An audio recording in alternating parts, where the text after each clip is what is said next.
Hello, everyone, and welcome to our second episode of Real Estate, Wealth, and Overall Health. I'm Marilyn, and I'm here with my partner, Adriano. Hi, everyone. And we're here to talk about what's going on in the market, and that's what we're doing. We have an interesting show tonight. We have a lot of good topics to talk about. And I guess we're going to start off with, we're in, the February stats for January and to see where the market's going and where it might be heading into the spring market. So how have the stats been looking? So from January, if we look back at January from 2022, obviously the amount of number of sales, we're talking in specifically the Toronto market, are down significantly. For example, January of 2022, the total amount of number of sales for the Toronto area was coming in at just over 5,500 units sold. And if we look at the average price point back in January of 2022, we were coming in at about approximately 1,242,000. If we look at January of 2023, the beginning of the year, the total number of sales for Toronto were coming in just over 3,000. We were at about 3,100 units total, and the average price point, to no surprise, has dropped and declined to about 1,038,000. So we are seeing more days on market, which is a normalized market. That is part of a normalizing market, where we know, again, if we look back to 2022 January, we were sitting at anywhere from 7 to about 13 days on market was the actual average days on market for January of 2022.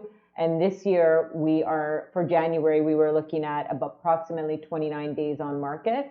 So it is taking longer for homes to sell. I've said it before, I'll say it again. We tell all of our clients when we're listing homes right now, it takes a longer period of time for the home to sell.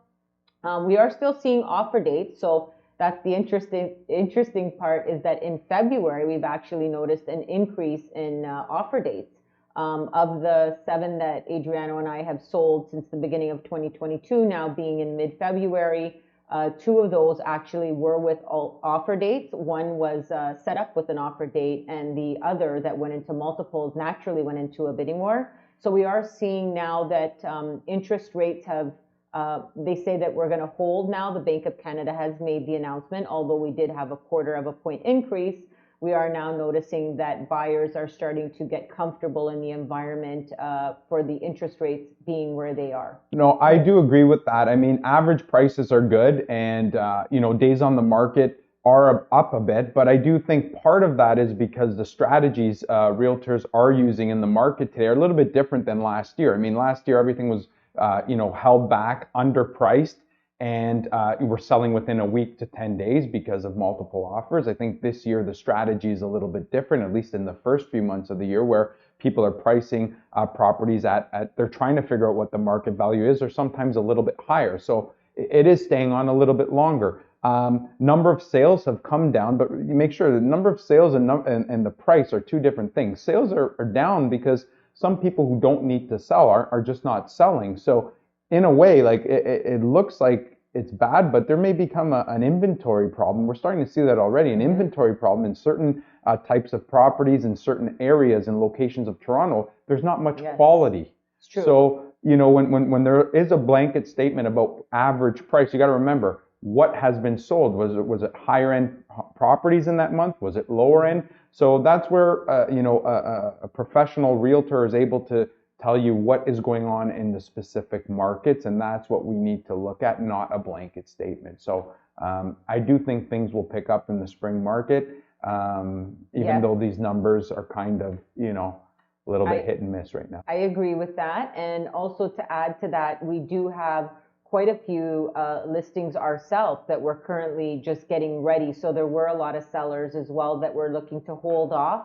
and they want to hit, the spring market, at its peak, which actually that's something that we should get a little bit more into as well. There is actually something that is called the 21-day emergency sale period. And Adriano, you'll probably want to elaborate a little bit on that. It's something behind the scenes that the top realtors, we know. And if you look historically over the past decade, it's actually all data. I mean, math is not an opinion, it's a science, right? So we actually do know one thing, and that from the month of February, second week, to the last week of March, so call it April 1st, that is historically when house prices will see their peak, just like we did last year in 2022. Here we go back again, and we knew that the peak was in February. So did you want to maybe share a little bit of your insight on that? Sure. I mean, I think we touched upon this a bit in the last episode, but basically the thought process about that is January comes, buyers have New Year's resolutions to make moves, they want to do new things, and they go out there to look for properties and there's nothing available.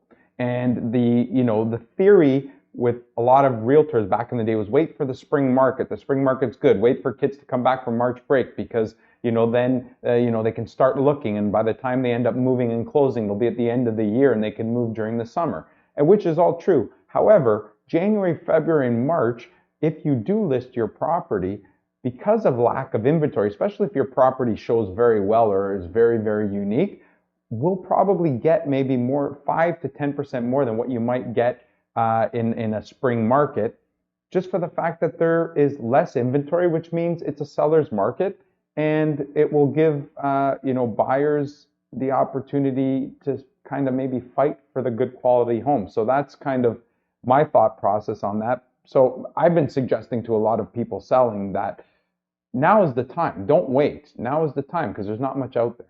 And the other thing is that we always try to advise our clients, because there is a lot of insecurity and uncertainty right now, rightfully so, around the real estate market. In the long run, over time, real estate goes up.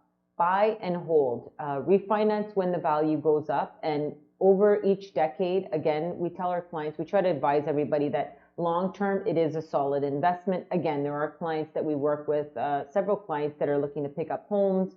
Sometimes they want a quick return. For example, if they're looking to just, fix and flip, well, maybe right now that's not the time to do so. So what are other options we can do? Well, other options might be after you finished your home and your renovation and you're looking to make a profit. Well, if we can't realize that profit at the time, then we might look at other options, like maybe we should rent it out for a year or two to, a qualified, a really good, AAA tenant.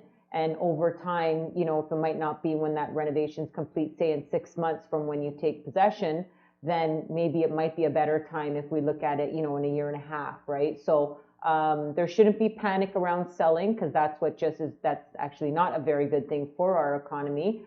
So there's always options, and that's where we work with some people that have really good products and they're very highly experienced and have different options, whether it's financial or lending abilities. So that's where I think it's really important to talk to an expert and someone that really knows the different options available to help protect your investments, which in most cases probably are some of the biggest investments that we hold, being real estate.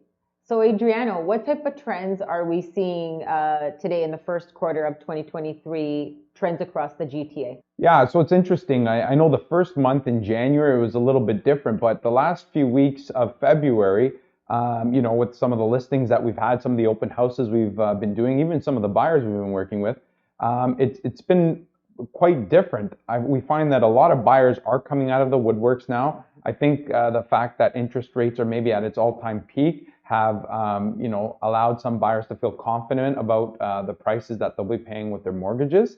I also find that, again, inventory is a big issue in a lot of different areas. It really depends on the product. So if it's a detached property in certain areas, older established areas, not much inventory. With condos and other things like that, there's a little more inventory. So you have to be specific. Mm-hmm. But I do find that people are pricing lower for multiple offers, mm-hmm. Even on some of the open houses that we've had. We've had, 25 or 30 people a day on a few of the open houses. That's so right. There are buyers out there looking, when the price is right, they will show up. So, I mean, for me, I'm feeling a change in the last few weeks. How about yourself? Have you been feeling that same change? Yeah. We're also noticing we're receiving a lot more offers on our listings. So whereas before the buyers were a little shy to pull the trigger and actually execute, as I mentioned, that knee-jerk reaction when the interest rates started to increase, now we're seeing that a lot more buyers are willing to try. So they're more comfortable, and we are in a normalized market, and the advantage for buyers is that you can put conditions in, you can negotiate the price, you don't have to essentially, be in an offer date where you're bidding blind and you don't know how much ahead your offer is or behind your offer is from the first or the second offer. So I think that now buyers are a little bit more, the consumers are gaining more confidence and are able to negotiate better deals for themselves being buyers. Yeah, I agree. And just maybe to finish this up quickly, I have found that, a lot of the properties that have been sitting for a while are now coming off the market, but no new people are coming. There's no new listings or not many listings. So we're going to get into a problem where the months of inventory now are going to start favoring the sellers again. So hopefully in the spring market, we do have people listing so that we can get back to more of a balanced market. Because if not, for certain property types, I think we might get into another seller's market again. So that's kind of what we've been seeing in the last few months. Not where it was, though. I don't think that I have to slightly disagree. I don't think we're going to get back to where it was. That wasn't sustainable. So we will see slight shift, let's say, again, depending on dates. So as you mentioned, depending on months of inventory, that will dictate whether or not we're leaning more towards a seller's market or a buyer's market. This goes back to one of our listings that we had in Toronto, and it was in an excellent area. It was actually at Avenue Road in 401. So we had almost over 100 showings, and we actually had about 7 offers. So again, that inventory in that specific pocket and district was very low. So we were able to really generate a lot of interest with the offer date, right? So in some cases, offer dates are still working. In some cases, they're not. So I think that depends on the amount of inventory, as you mentioned. That's where the pros come in to get you the most value. Do you think buyers will be out though? Because I feel like there are a lot of buyers that are kind of waiting, and then the rates went up, and now. So as of our last rate increase, we're just sitting at in and around the 6% rate. I mean, as theory goes, the more expensive to borrow money or carry balances on credit cards or with, everybody who's in variable rates, their mortgages now being increased, consumers just will naturally spend less. So when spending declines, demand will fail, and eventually so will the price of, everyday goods. So I think that now that we're more normalized, as we were mentioning before, we will start to get used to the environment that we are currently in. Yeah. Well, Marilyn, a lot of buyers try to time the market, and it's like anything else. You can't time it. You're never going to know the exact peak, and you're not going to know the exact bottom. I think, as you mentioned, there are life events that, people need to move for, and I think they'll just do it. As long as they're able to afford what they qualify for, I think people will move. It's just a different price, but people are always going to be buying and selling real estate. So I think moving forward, there will be buyers, there will be sellers. May not be as much as last year, but the real estate industry, as of right now, from what I'm seeing, is not in dire straits and is not going to crash. I agree.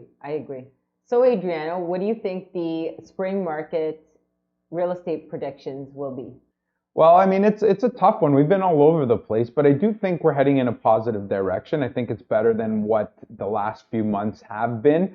I think one of the biggest things that will help this market is the fact that if the government of Canada stops increasing rates, which we think we're basically near the top, I think a lot of buyers will have confidence. And I think sellers are just waiting for that spring market. I think the spring market's going to dictate, where we go for the rest of the year. I think there are going to be sellers. There's going to be more listings. I do think maybe the condo market, in a way, we're going to talk about this a little bit later, but there might be some issues there depending on how many new builds come to market. But I do think we're going to have a pretty strong spring. I think it won't. Obviously, it's not going to be as hot as it was last year. We're already seeing that. But I do think we're going to have a lot of buyers come out confident with what they can afford, and I think prices will adjust to meet the buyer's needs. I'd agree with you, and we have to also remember that real estate is mainly decided based on life events, which we call it the 3Ds are the main ones: debt, divorce, and death. So Marilyn, another thing, I guess with the rates being so high is the rental market. Like, what are your thoughts on the rental market moving forward? How has it been up until this point? What do you think? The rental market is still strong. We know that in the last year, we saw for 2022 that it was a lot of properties were going into multiple offers for leases, and the landlords were, having essentially their pick of the litter when it comes to applications, because we were getting multiple applications per unit to be leased. So that's something that we did notice. We finished off the year very strong and has still continued again because months of inventory and product, right? Supply and demand. There's not as much inventory to be able to Meet the needs. Provide that, exactly, meet the needs out there. Yeah, I mean, it's crazy. With myself too, I just find that the quality of the tenant, I know we mention this all the time, but the quality of a tenant has improved because, you have people making really good money and they go to qualify now and they just can't, they can't qualify. So they have the income to support it, but they either don't have the down payment or they can't qualify. So the next best thing is to rent. And so now you're getting really good qualified people renting, which is for landlords a really, really good thing. And that's why I always say, if you have cash in hand and you have cash sitting there, now is the time where a lot of these people make purchases in these types of markets that 5 to 10 years from now look like steals. So I agree with you. The rental market is very challenging right now. Well, that, and also we also have to remember also immigration, right? People need somewhere to live. So when they're new to the country, not everybody wants to buy right away. They don't know, depending on where they want to, have their family live or where they're going to be working. So there's also that factor. And again, there was also files and clients that we have that sold at the peak, and then they just decided they didn't want to be part of this pressure and this bidding war rush to buy something. So there were actually very good candidates that just, cashed out. They sold last year with us, and they did say, we just want to wait for a year and decide. We even have a lot of clients that sold with us within the last even few months that have decided that they may not even want to reside any longer in Canada. They might want to leave too. We have clients that are looking at Costa Rica. We have clients that have sold and left to go to Portugal, to Europe, clients that have left to go to Florida. Yeah. Right? So we are seeing there has been a shift, even with people just, wanting to, whether or not they want to just say, hey, that's it, I'm going to, retire and have my last final days here in Canada. So that's a reality as well. Yeah, and I agree. And you said something, immigration coming in, but now with the foreign buyer, not the foreign buyers tax, but foreign buyers, they can't purchase, right, for a year or two, or some of them. There's a stipulation. That just makes it more difficult for people. So they're going to have to rent. So, I mean, it's really tough for rental market. So, I mean, what I also said too, sorry, cut this. What I also noticed was a lot of people who might have condos, like 1-bedroom condos, and need the extra space, they can't sell and have enough money to buy a bigger property. They just can't qualify. So what I am seeing is them renting that out, and then they're going to rent a bigger house. So they're still keeping a property to build equity, but they can't afford a bigger property. So the rental market is very, very tough right now and tight. So Marilyn, next big question is, like, this year, 2023, there's about 32,000 new pre-construction units coming onto the market, so completed buildings coming onto the market. Like, how do you see the condo market performing this year? What kind of effects might that bring to the condo market? So we have noticed that we actually are seeing the condo market has not yet had as much of a decline as, let's say, the detached homes have. And we have been actually receiving more calls about assignments. So some of our clients who bought pre-construction and are looking to now get out of the assignments before they close or before the occupancy period. So I do think that the condo market, with that amount of inventory coming on, won't have a huge effect. Again, there's other factors. There's immigration happening. However, we are going to see that there is going to be a problem with some people who just, unfortunately, it is an unfortunate situation, will not be able to close for financial reasons due to the increased interest rates. So that will play a bit of a factor. The other thing I wanted to say was that it really depends, again, like a neighborhood, an established neighborhood demands a certain price. The same goes with condos. If you're in a boutique building, a smaller condo, if you're in a great location, if you have a good view, if there's something unique about it, I think that's going to hold its value. Sometimes maybe the bigger buildings, the cookie cutter ones, the ones that, were built quickly, those might be the ones or some of the ones that maybe are a little more on the outskirts might be the ones that could run into some issues. That's true.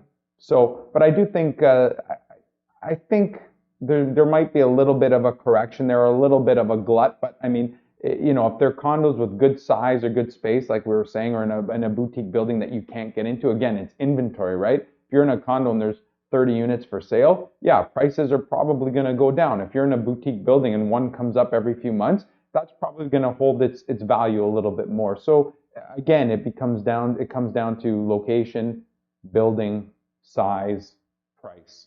I agree. So, Adriano, why do you think that inventory has been low and remains low in certain areas? Well, that's a good question. And again, it comes down to, I think, the age of the neighborhood. Because when you get into neighborhoods that are 20, 30, 40, even 50 years old, you got to remember there are people there that have been living there 40, 50 years. And they probably have a low mortgage or maybe no mortgage at all. So for them, interest rates aren't a factor. You know, They probably price, have no or little mortgage. yeah, so prices going up or down doesn't fluctuate, especially if there's someone making a final move into a condo or maybe selling to move into a home. They can say, hey, if they're still able and capable to live in a bigger house, they can wait a year or two or three until the market improves. So there's no motivation or no pressure for them to sell. So when you start looking at neighborhoods that have a good school system that people want to move into, and you know, is an older demographic, they still may only have one or two listings a month come up. It's not going to be a fire sale like they're saying in the news that, you know, with variable rates going up, people are going to have to be forced to sell. I don't see that happening in established neighborhoods as much as they think. So that's probably one of the biggest reasons why certain areas don't have, why inventory is so low. I think some of the newer neighborhoods and some of these maybe cookie cutter type neighborhoods may see a few more properties come for sale because they're newer. People have just purchased. They're maybe in a variable rate. They have a high mortgage. They may be bought as a rental property. So those are the factors that would contribute to maybe having a little more negotiating power in certain other neighborhoods. So Marilyn, quickly, right now, if you had a few points to give to sellers looking to sell their house, what would they be right now? Make sure the property shows well. Leverage the options that are available, which include staging. I would say leave all the lights on. Keep your home looking neat and tidy for all showings. And the second one would definitely be investing in really good marketing and advertising. So hire a good photographer. Get floor plans. Just make sure the home really shows well and. We want to try to appeal to the masses and attract a lot of buyers and interest to the home. Yeah. And the third point I would actually say, one that we probably don't talk about very often, is actually, we've touched on this point in other episodes, again, timing the market. I mean, it's never the perfect time. We always buy and sell for different reasons. However, there are real estate seasons that are hot and real estate seasons that are slow seasons. As busy agents, we're always busy. With that being said, though, there is, as we mentioned earlier, a time frame where you will execute, slightly higher price. So, those factors influence how many people buy new homes, and this includes the weather, local inventory, economic outlook, and other variables, right? So I would say anywhere from February to even May, that is usually a very good time to put your house on the market and try to get it sold for top dollar. So it's the sweet spot, you're saying. And if I could add one more thing, I think sweet home. Pricing the property correctly in a market is very important as well. So I would take that. So you're basically saying just hire a good realtor. That's right. Somebody skilled and, someone that sells a lot of homes. When we look at also, not to knock, I mean, everybody's got to start somewhere. But when we look at the stats, even from last year, we know that there's approximately just under 70,000 realtors registered through TREB. And the first 24,000 did 0 deals last year. So, if you're looking to get, a doctor, would you want someone that had 0 experience, or would you want to go to someone that had years of experience and knowledge behind them? Adriano, advice for buyers. Well, moving forward or into the spring market, I would say for a buyer, number one, pick the right agent who's knowledgeable, who knows how to negotiate, who understands the market, who understands the trends, who understands whether it's going down or up. Because when you see a price on the market, not every price is going to be able to get 20 or 30 or 40% off. There's not a discount. No. He has to be able to look at the market and give you a proper estimate on what the value of that property is. Secondly, buyers, if you're getting frustrated right now because you're going and you're not seeing any properties that are good for you, be patient. I would say if you find something that you like, it's great. If not, wait maybe a few months, because hopefully or traditionally the spring market does bring more listings inventory. And more inventory and more quality.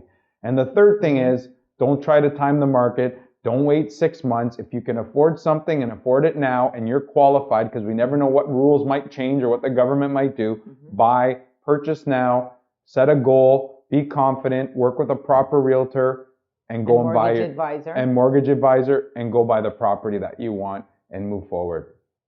And lastly, just to add to that, there's also, shorter terms that you can lock in for. So say it's for a year, and once rates start to decrease, whether that be in a year's time or, in a year and a half, then you can always refinance the home at that time to a lower interest rate. Yeah, exactly. I mean, I think we're at the peak right now of rates. So if you can afford it now, in a year or two from now, it's only going to be better. It's only gravy. So yeah, that's what I think I would say to buyers.